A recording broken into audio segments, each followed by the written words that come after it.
Oh, and we are already recording. Beautiful. Give me a moment to share my screen.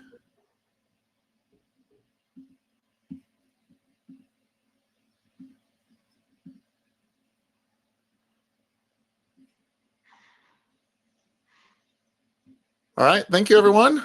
While folks are rolling in, I think we can get started. I think everybody that's registered will, if they've not already joined yet, they'll be able to get access to the recording once we wrap things up. I have made sure that we are recording, so we're in good shape there.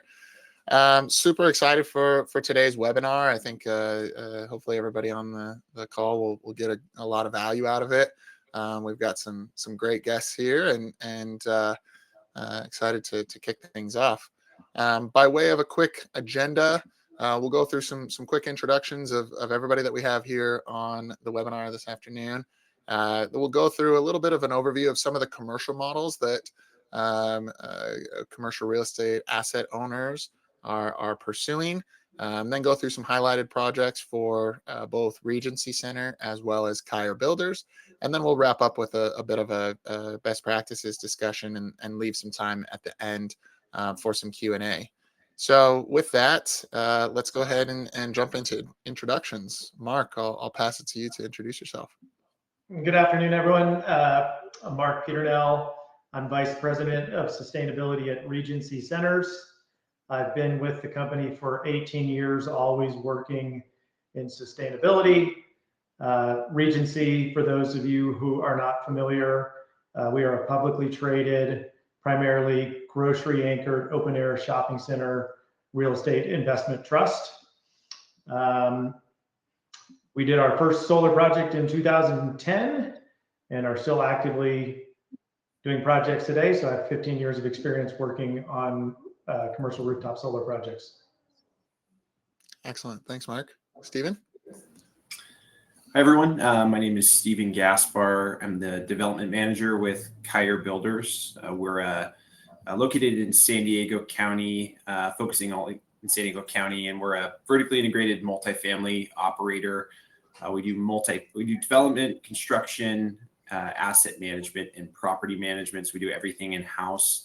Our first solar virtual net metering community was done in 2018. And we've done 5 more since then, so 6 total, about 253 units, and have a pipeline of a number of communities that we're working on in the future. Great. Thanks for joining us, Stephen. Logan?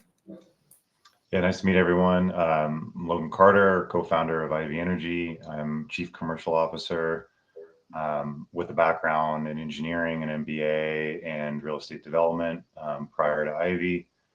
We try to fill the void of solving the split incentive issue, which I'll cover in a future slide. And to date, we've been around since about 2018, right along with Stephen there. And we have just over 60,000 contracted units, majority multifamily, but also inclusive of industrial and commercial, and a few HOAs and single family homes. Awesome. Thanks, Logan. And for those of you on that I've not yet met, I'm Dan Roberts, one of the co-founders at Veckta, lead go-to-market. And at Veckta, we support commercial industrial asset owners as well as owner occupiers to plan and procure on-site energy systems, primarily solar and batteries, but a variety of other technologies as well. And super excited to be joined by this great crew here today. So let's jump into things. So first, I'll just open with I think it's important for anybody that's not super familiar to distinguish between behind the meter and front of the meter, because we are going to be diving into kind of where some of the models fit within these. But a behind the meter system is typically tied in exactly that, behind a particular meter, and Logan will get into some more details around how you can potentially aggregate meters. But a behind the meter system is typically used to offset the consumption or load at a particular site, and can fall, serve a couple different categories here. And then in front of the meter, you're participating in utility programs, whether that be community solar programs or ancillary services, or simply just feeding energy back into the grid. But it's slightly different. And I will flag these two images that you see here are intentionally the same. I think the thing that I wanted to highlight here is the fact that a rooftop system on any type of facility, or carport or ground mount, could be behind the meter, could be front of the meter. They're one and the same. I think oftentimes people think front of the meter is strictly isolated to large utility scale projects, but you can do front of the meter projects that are more distributed in nature. So as far as getting into some of the models that folks pursue, I think there's two major buckets that we'll go into today. One is where there's really no tenant involvement, and the other where you're starting to involve the tenants. So as far as on the no tenant involvement side, you can either do this for self-consumption. So if I think about an organization like Regency and Mark, Regency has, call it a dozen or 20 tenants at a particular property.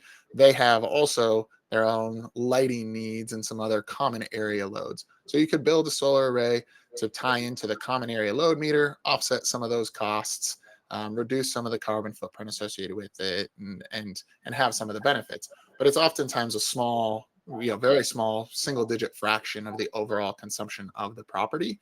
But it is a way that you can deploy a system and not have to involve any of the tenants. An alternative pathway where you're not involving the tenant is either selling the energy through to the utility, and there are certain places where there are what are called feed-in tariffs, and a feed-in tariff is simply the amount that you get paid for sending energy onto the grid from the utility, or ancillary services, particularly in the forms of batteries, where you can do frequency regulation and some other services. But again, you're not involving the tenant. You deploy these systems and monetize them yourself with the utility.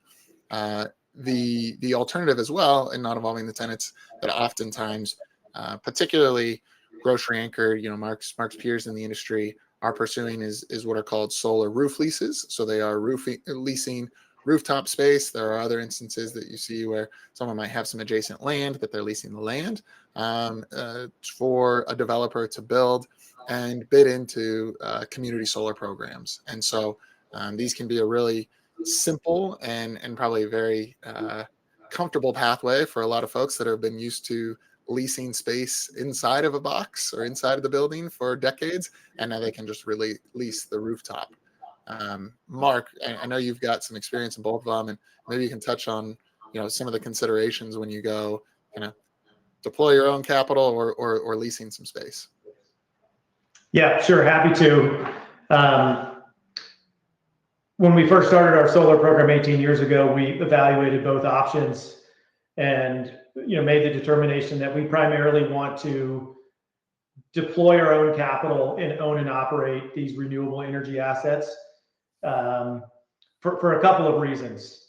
Now, granted, that decision was made a long time ago, and the space is dynamic, and some of these considerations have changed. We reevaluated that same sort of decision criteria a couple of years ago, and we still ended up on the side of we want to own and operate. There's no right or wrong answer. I think it's a company-specific decision. For Regency, one of the main reasons we decided to own and operate is the projects provide a good return on our investment. Oftentimes, or almost always, better than or equal to the same returns we would get from a real estate development project. So it's a good way for us to deploy our capital. And the second reason is traditionally solar roof leases require a long term. 10 years ago, it was often 25 years. Today, it's maybe 15 to 20 years, but that's still a really long time to have a relatively insignificant, from an NOI standpoint, tenant on a roof that encumbers the flexibility of how we can manage that asset over a long period of time. So those were the reasons why we decided that we want to own and operate rather than lease. We have purchased some real estate that has solar roof leases on them. So we do have experience with both models, but if we have the option on a new project, we're going to deploy our capital and own and operate that asset for the reasons that I outlined. And maybe we'll get into this later, Dan, but I think the important question is how are we able to do that as a REIT? And I think we'll pause there and I'll talk about that here in a few minutes. Perfect. That sounds like a plan. Thanks, Mark. All right, I'm going to pass the mic to Logan to talk a little bit about specifically tenant offtake. Yeah, so earlier I mentioned the split incentive issue, and the split incentive issue is why would a landlord ever invest in on-site renewables to offset a tenant's consumption load without a clear way to recover that or monetize that investment?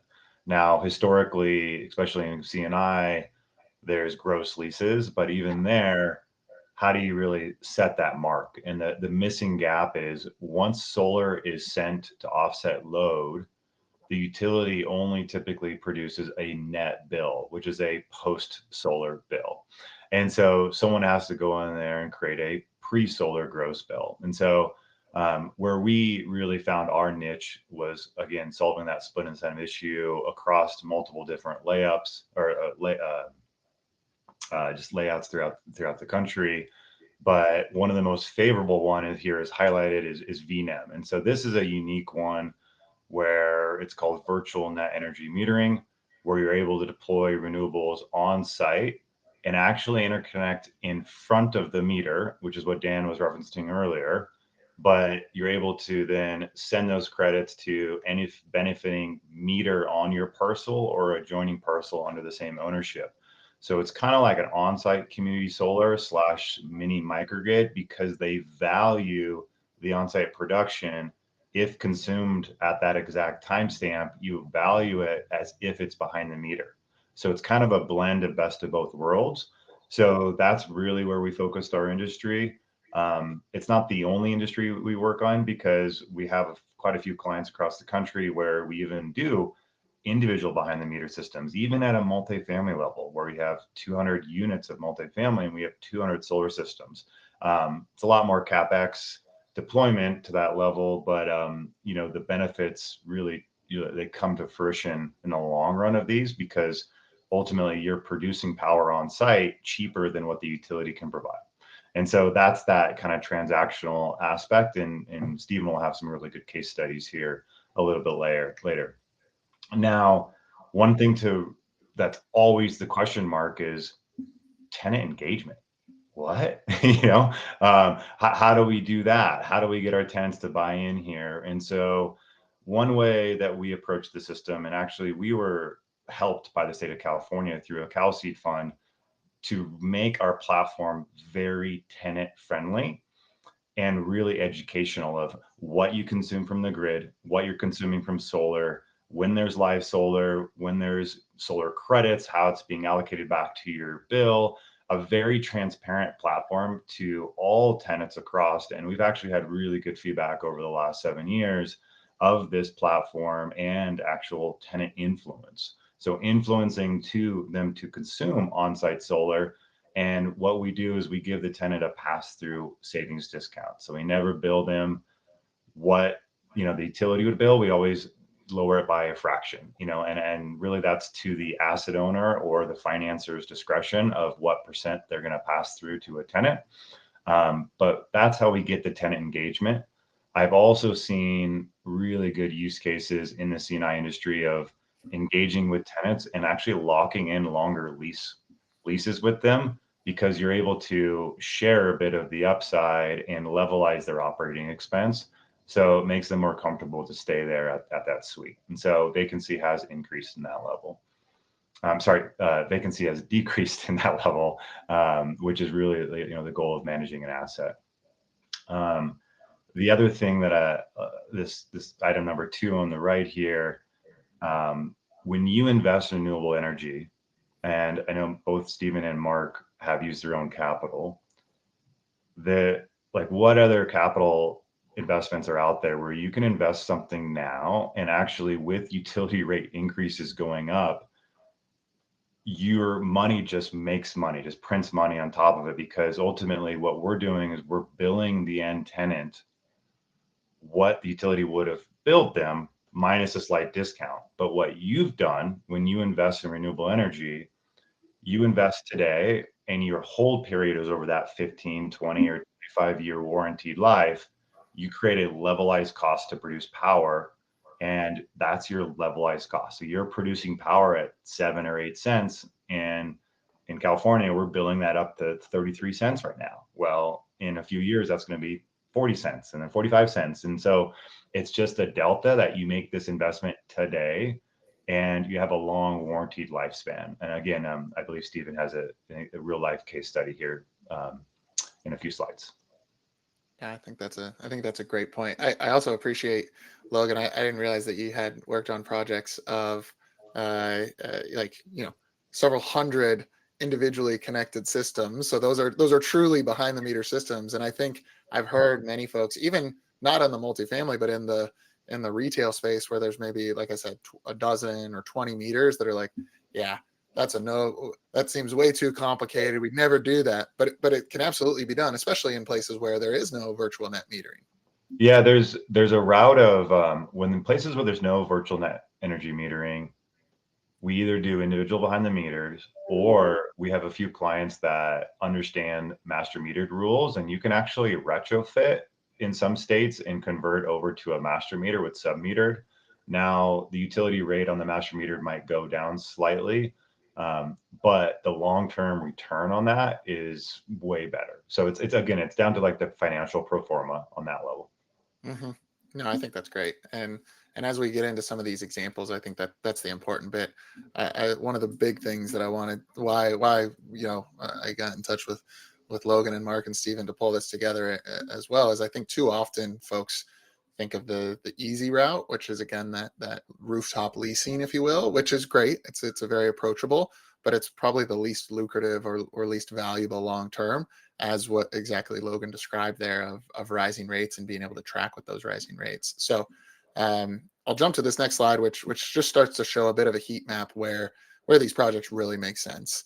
And we can certainly, if anybody's on the call is coming from multifamily and is interested, Logan can talk to you about where virtual net metering makes sense, and we can talk about where community solar makes sense and roof leases. But generally, the number one driver of the business case of these on-site distributed systems is dictated by the utility rates. And then, in certain markets, there's some extremely favorable state or utility-based incentives. Illinois being one that's super top of mind there, where you can get these really attractive projects. But this is a bit of a heat map of, the darkest green being some of the best locations, working towards, orange being some challenging locations. And I look at this map and I still get encouraged, because there are companies out there that want to deploy systems in certain locations. We've got a client right now that's at the final stages of procurement of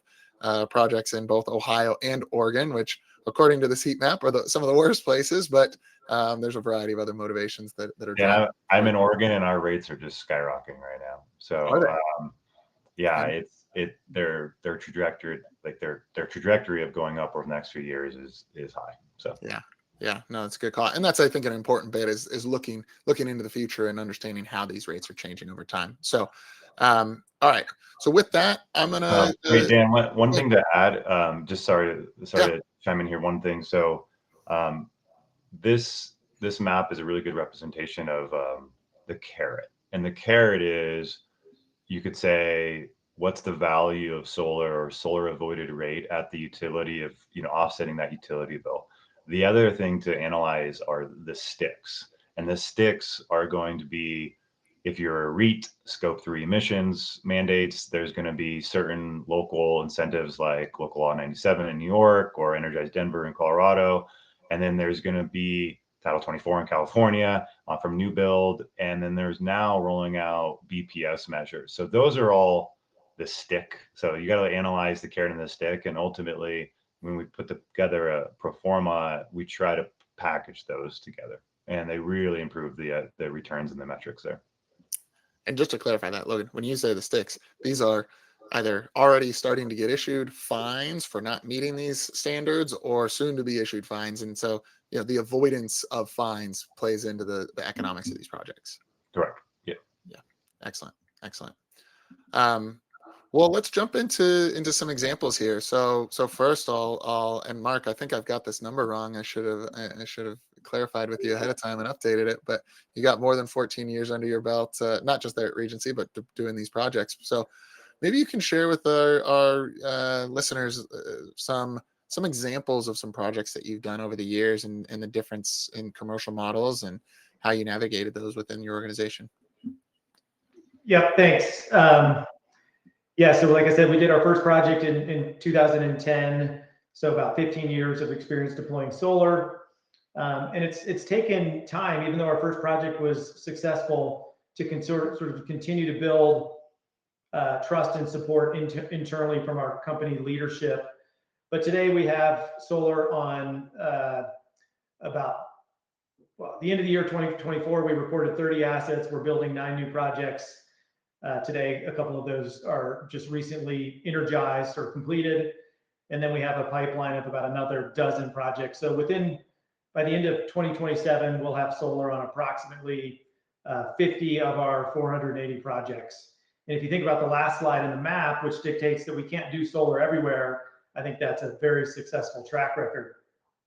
To put that into perspective from an energy generation standpoint, and I'll get to this detail, but not all of those systems are connected with our load. We have all different models. So some of them are set Regency load, so common area lighting.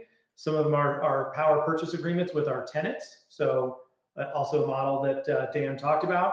And then some of those are in front of the meter or feed-in tariff type systems or community solar where the energy is actually going off-site and being consumed elsewhere. So we have all of those different models in place, but we analyze our generation and compare it to our overall portfolio consumption. So initially we set a goal that, the 10% of our energy consumption, and let me be clear, that's Regency's direct consumption, not our tenants, would come from on-site renewables.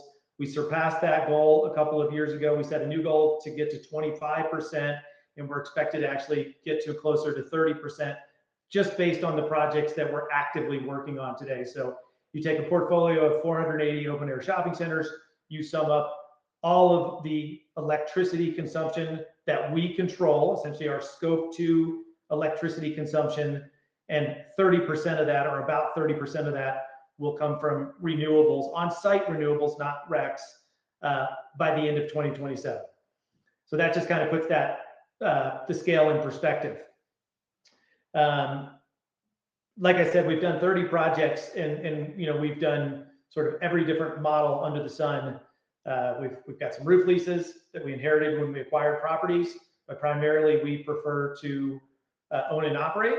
In terms of the revenue stream and where does that energy go, our initial model was what we called a tenant power purchase program, and we would engage with one or more retailers on that property, typically the larger spaces, because of the additional costs associated with building several smaller systems. And through a process of collaboration, get them to sign a power purchase agreement where they would commit to buy the energy that we generate at a pre-negotiated rate that was discounted to the utility rate. So that's their incentive. And then we've done those with both fixed escalators, which today I regret because of the point the team was just making in terms of utility rate escalation. Those tenants are seeing real meaningful savings on their utility bill as a result of some of these power purchase agreements that were signed 7, 8, 10, 15 years ago. We've also more recently done systems to directly offset our own energy consumption, our common area use. The reason that model doesn't work great in open air shopping centers is that generally speaking, our loads are quite small. It's outdoor lighting. Most of that lighting has already been converted to LED. So those systems tend to be really small to the point where the economics don't make as much sense. But we have some atypical properties. For example, we own a large enclosed mall that has much larger loads, or mixed use property, or properties with parking garages. So in those instances, we will look to just directly offset our own load. And the model that we love the best are the front of the meter systems, right? That's a technical distinction, but typically a front of the meter system equates to a feed-in tariff where that energy is going directly to the utility. We sign a 20-year contract or power purchase agreement with the utility at a predetermined rate. That's what we're doing today in Connecticut and Massachusetts. And we love it because it is less complicated, easier to sign up a utility than it is one of our retailers. And it's also less risk because they're signing a 20-year contract. Whereas when we do contracts with our retailers, they will not commit to buy the energy beyond the term of their lease. So we're often, looking at 5, 7, 10, 12-year energy contracts when we want this to monetize the benefit of the energy we're producing for as long as we possibly can. Mark, one thing on the side where you're doing a tenant PPA or there's variability in the money that you collect, how do you handle that in a REIT? Because as I've been working with you and your peers, one of the things I've learned is in REITs, there's good income, there's bad income. What is it? How do you handle some of that variability? Yeah, I'll answer the question about good and bad income. The variability, we fortunately, we haven't had any. We've yet to lose a tenant that has an executed power purchase agreement. So we don't have, we haven't had any vacancy underlying the space or the meter where the solar system is interconnected, because we're strategic with what tenants we do it with, right? We're not doing it with the small shop tenants, the mom and pop tenants, but we're doing it with anchor tenants. We look at the success of that asset, the sales of those tenancies before we make the decision to deploy, millions of dollars into that system. We try to weigh the risk that, this tenant doesn't extend their lease. And so far, knock on wood, we've had a perfect track record. In terms of the good income or bad income, that one's pretty easy. I'm not a REIT lawyer or a REIT tax accountant, so I can't get too far into the weeds on the topic. But while over 30 assets, the amount of income we're generating from renewables has certainly gone up and become somewhat more meaningful to the company, it still doesn't get us near the bad income thresholds. But the way we really address that historically, and this is really important, and a lot of REITs will say we can't own and operate a system because we're a REIT. Well, what does that really mean? And that's the good versus bad income discussion. But historically, it's also meant that our ability to monetize the investment tax credit, which is a big stimulant in what historically has made these projects so accretive. And we do that through a somewhat creative structure where REITs do not pay income taxes. That's what makes us a REIT. Therefore, we don't have tax liability, and therefore we cannot monetize the tax credits in our general business, right? But Regency and a lot of other REITs have some taxable business, and that's set up in what's called a TRS or a taxable REIT subsidiary. We used to do a little bit more merchant development where we would develop a project, turn around and sell it. That would be an example of an activity that would be done in our TRS. When we sell a property at a gain, we then have to pay taxes on that. Another example, more recent, is that we do some mixed use projects where maybe we're building some townhomes. Those are for sale product. And when we sell townhomes, that will generate taxable tax liability. So the way we structure our solar systems is that we own and operate those in the TRS vehicle.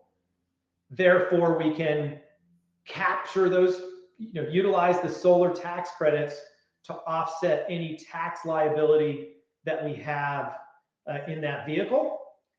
That special purpose entity, the taxable REIT subsidiary, then turns around and signs a roof lease with the underlying property LLC, so that a percentage of the revenue that the solar entity is getting is paid back to the property as roof rent which makes that good income because it's rental income and not income from the sale of energy. That's my best answer to that question. Nailed it. Not tax advice though. No, no, appreciate the detail there, Mark. Great. Well, let's shift gears a little bit, and Stephen, maybe you can share a little bit about kind of how you guys have gone about this within Kire and within the multifamily space. Yeah, well, thanks. Yeah, I'm just listening to Mark speak in kind of the earlier portion about how they approach solar. There's a lot of similarities. Obviously, we have a different tenant, but our approach from the beginning has been really, we like to own and operate the systems. We do. We have had a number of groups reach out that offer different lease programs, but being that we're doing new construction, the ability to add solar, increase the amount of solar that we're already mandated to provide through Title 24, roll that into the construction loan and realize the value, with the additional revenue that can be achieved it's really a no-brainer for us, and also reducing our common air expenses. So, we were first introduced to Logan and an IV Energy team in 2018. And prior to that, we did have internal discussions for a number of years of, we were installing these small common area systems on these large rooftops that you can see in this image. We're like, man, it's such a waste of space. We'd love to be able to put more up there, but we wouldn't get any value out of it. And, we kind of would talk about it just in passing, and we're like, oh, someone will figure it out. Well, IV Energy and Leasing did. And so when we got introduced to them, it really kind of clicked in those conversations that we had prior. And so the first community we worked on was 21 units, and we started conversations about 3 to 4 years before we actually completed the community. But it was very successful. We did about 3 kilowatt per unit there. And the rule of thumb that we started with in some of the early discussions with Ivy team, and that we've kind of carried forward up until recently, was targeting to size your system to offset about 100% of your common and 90% of your unit load. And so that worked really well for for a number of years. And I think that there's the policy environment has changed in California. We're kind of retooling that, and we're looking at adding batteries, and it's always changing, and every agency is going to be different. But ultimately, what we've looked to do is look at our communities, and we do 3 and 4 story wood frame communities between, call it 35 and 50 units an acre for the multifamily people that are here. And what that gives us is a product type that's really well fit for trying to hit that 90% of unit and 100% of common on your rooftops and on carports in some areas, depending on how your rooftops are designed. And so we look at that, and you can see that here in this photo, and I can maybe just talk about how we've this case study here of how that came through, or an example of that. And so this is a 92 unit community. This is in National City, just south of downtown San Diego. You can see downtown kind of in the skyline there. So it's 2.4 acres, 92 units, so about 38 units an acre. The buildings are 3 stories with some lofts in some areas, so call it 4 stories, but generally speaking, 3 stories. High percentage of 2-bedroom units. And so what that did is that gave us a target system size, or a deployed system size, of about 279 kilowatt, which is just over 3 kilowatt per unit. And that project, from a solar standpoint, we did do rooftop solar and carport. It was about $2.65 per watt in CapEx. or about $8,000 a unit in cost for the solar and the carports, and that's unlevered. But on the back end, that all gets rolled into our construction loan. But on the back end, what that was able to achieve is when we reached PTO and the solar was turned on and all the residents were signed up, we were generating about $110 per unit per month in NOI, which you can see there, that 121,000. And so when you take that NOI and you run a yield on cost on our CapEx unlevered, we're at a 16.4 on this project. And multifamily in San Diego County is right around a 5 to 5.25 cap in current market conditions. So to kind of Mark's point earlier about how it's really accretive to to own and operate and control these components of the community. Purely from a financial standpoint, you can see the numbers really tell the story. And when you run a cap rate on that, about just under $2.5 million in value added, which is about $26,000 a unit. So your $26,000 in value creation over your $8,000 in unlevered CapEx cost, that's about a 3.25, 3.28 unlevered multiple, which I think, for any of the multifamily developers here, I mean, we would take that. We joke internally, let's become a utility company. It's much more profitable than building multifamily. But it's great. I think it's something that it's become a big focus for us. I think from our investors, our lenders. It took a project to get them on board, but as these programs are becoming more more common, we get less and less questions on them. The residents, the benefit to the residents, what I haven't really talked about is what we do is what the IB system does is it's really measuring the rates that our local utility, SDG&E, would be charging the residents at I think it's 15-minute intervals, Logan, correct me if I'm wrong on that. So what it's doing is it's measuring resident usage in that 15-minute interval, identifying what the rate they would have paid the utility. As our system is generating power, we're generating community credits that are either being used at that moment or they're being stored. And at the end of the day, when residents are continuous power, those residents are drawing down those credits, and we're effectively selling them back to the resident. And so what we do is we give them a 10% discount, which yields per unit savings of about $12 per month to the resident. And we've gotten great feedback from the residents, and it's something that I think as time goes on, this is going to become just more common, and will be something that residents will expect and will become used to. And we're excited about the opportunity to continue deploying this program.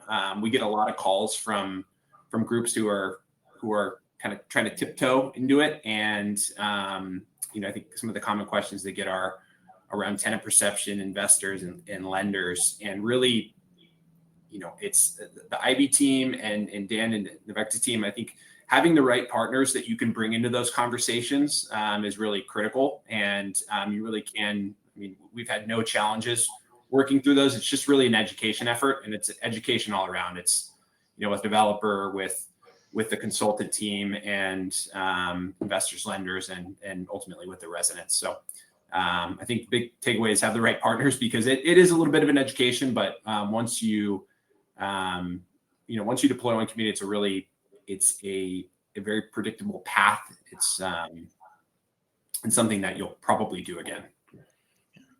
That's a great overview, Stephen. Also, quick reminder: you have become a bit of a utility, at least on the properties that you own. Yeah.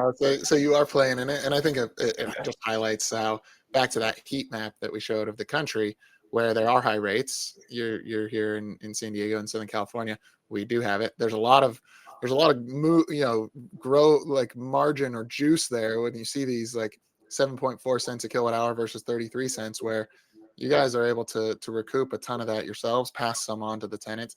Mark, I know you guys have been doing some of the similar stuff. So let's jump a little bit into some of the best practices. I mean, maybe that, Stephen, you can continue. Like, how do your leasing teams, are your leasing teams using this as a selling point because they're bringing down the living expenses as it relates to the utility? And then Mark, similarly, I'd be curious, especially on your tenant PPAs, how your leasing team, does or does not, like these approaches. Yeah, from our standpoint, with each prospective resident, we have, brochures and information that we provide them and help them understand, the value that they will receive in the discounted utility rates by living in the community. Early on when they're signing their lease, there's addendums that are included. So it's important to, educate them on that.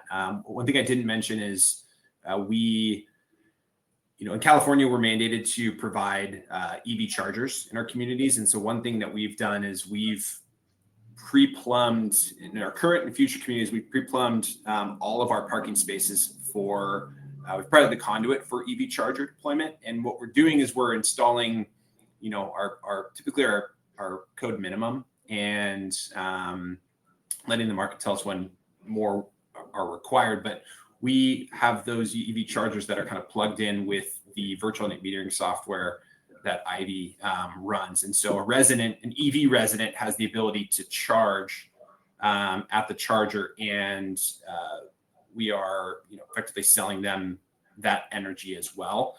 The rate structure is a little bit different, but that's another kind of lever that groups can pull to help position their communities different and give their leasing teams more tools to sell the community. Nice. Mark, how do your leasing teams feel about these? Yeah, so historically, when we did tenant PPAs, this was negotiated at a later date. So after the lease was signed with an existing tenant. So not a lot of involvement with our leasing team directly. And I think that's just the difference between our model, where we're selling to one or two tenants, and Stephen, who's doing the VNEM and has all his tenants involved, and I assume more turnover with his tenants. We have done some things with our lease form more recently to bake in certain solar provisions. And I think when we initially made those changes, there was some pushback, which is one more thing that they had to negotiate. But since then, it's been great. The team is supportive. They understand the value of having those rights. And really what it comes down to is two things. One is control of the roof, right? We own the building, but some anchor tenants negotiate hard for roof rights. And so we put that into the lease that we retain the right to put a renewable energy system on the roof. And then the other thing is that, we have a provision in the lease that essentially requires the tenant to buy the energy should we deploy a renewable energy system at that property, whether it be through VNEM, which we haven't done, or a behind the meter system. So that part of it's gone well. I guess one curious, have you seen an evolution in that, willingness to participate over time? Like, have people gotten more open to these types of addendums? Internally, yes. I think externally with the retailers, it's not been great. And frankly, we don't do a lot of kind of tenant power purchase agreements anymore because the sales cycle was so long and it wasn't entirely scalable. Again, you're limited on your geographies. You're limited on your tenant mix that we would deploy with. In a behind the meter system, different if it's in front of the meter or VNEM, because you mitigate that risk of vacancy. Mm-hmm. But the retailer, not all of them, but it seems like they maybe lack expertise, lack dedicated personnel. I mean, it's an easy win for them, right? You get the energy. There's no additional risk. You're still connected to the grid, and you get it as a discount, and you don't have to commit for any longer than your lease. Like super, super easy, but it's not been easy to get a lot of retailers to get on board with it. Got it. Moving on to the next one. I assume the answer is probably me if I pose the question of like who owns this within your firm, but like who else is involved maybe is a better question in getting these projects over the line. Maybe Mark. Yeah, team effort. I'm ultimately sort of the investment manager. I'm the one who requests the capital from our capital allocation real estate committee. But so many different people are involved. I'll work with our financial services team on the underwriting of the projects, the pro formas.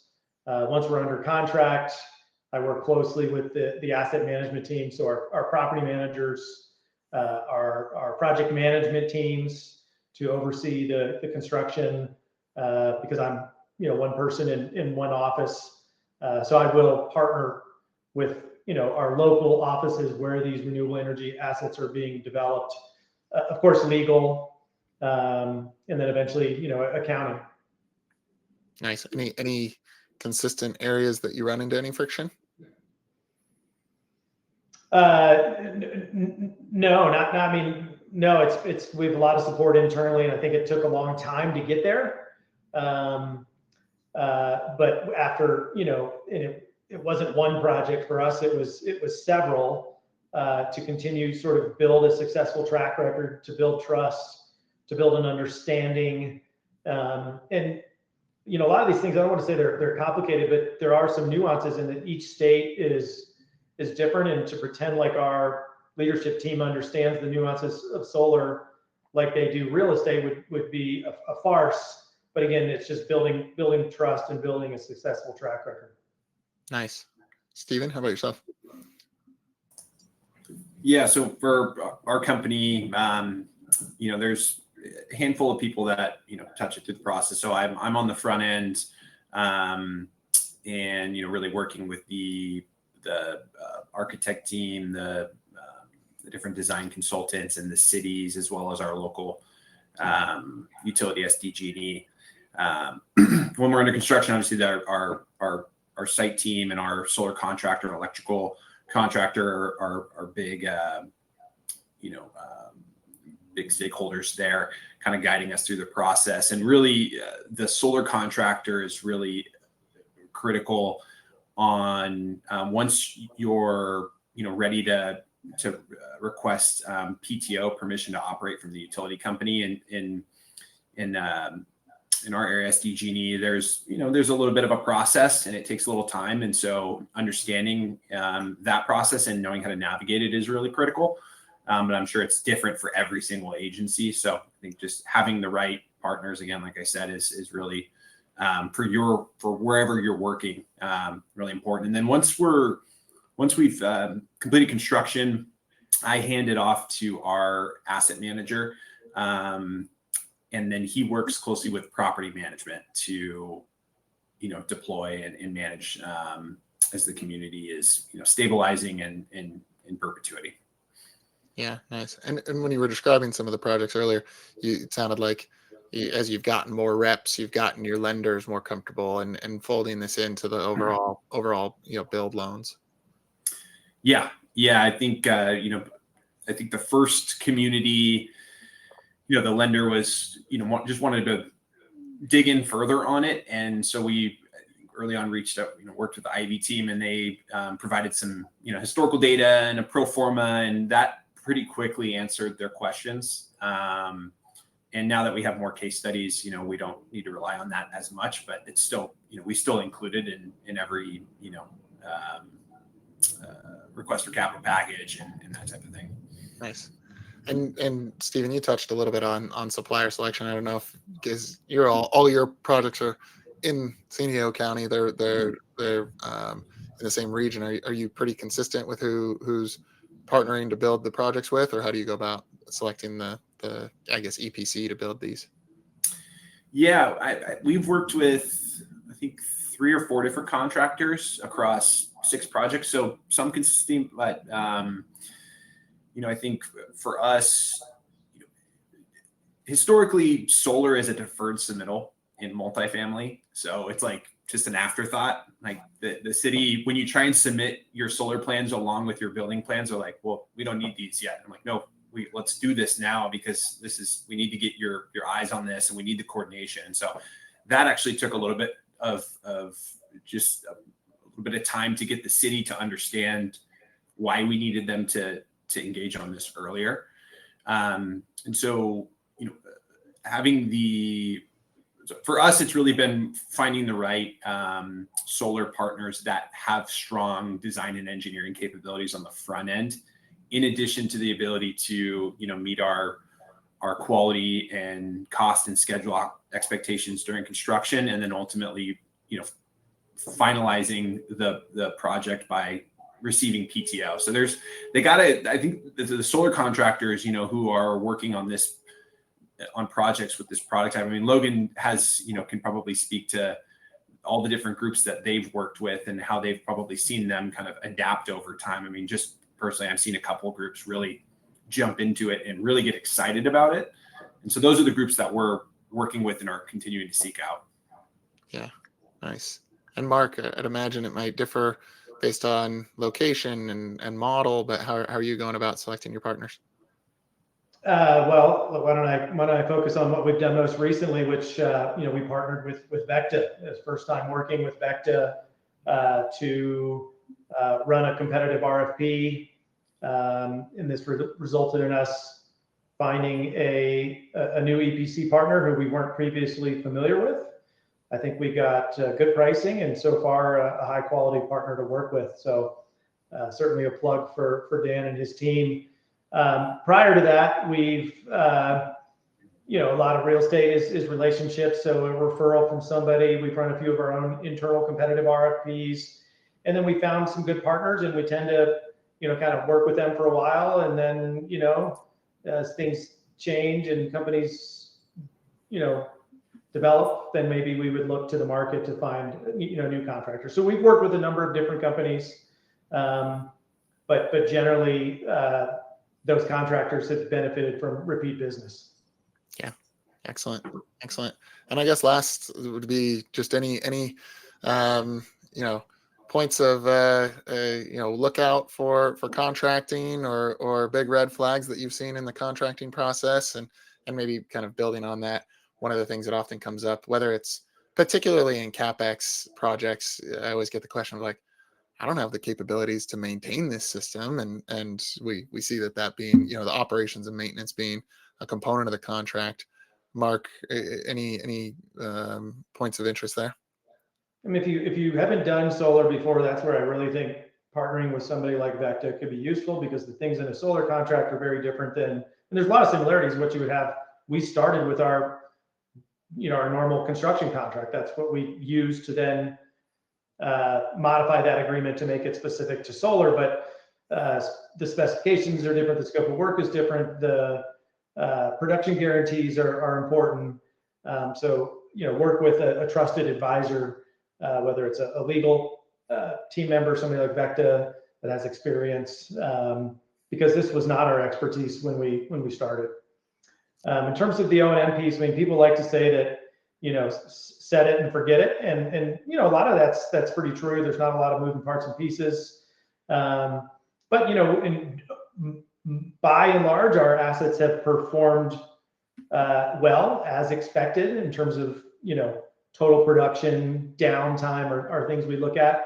But we've had a few systems that have not performed well. So having an O&M partner that's monitoring that system and that can deploy a crew should there be a problem is also important.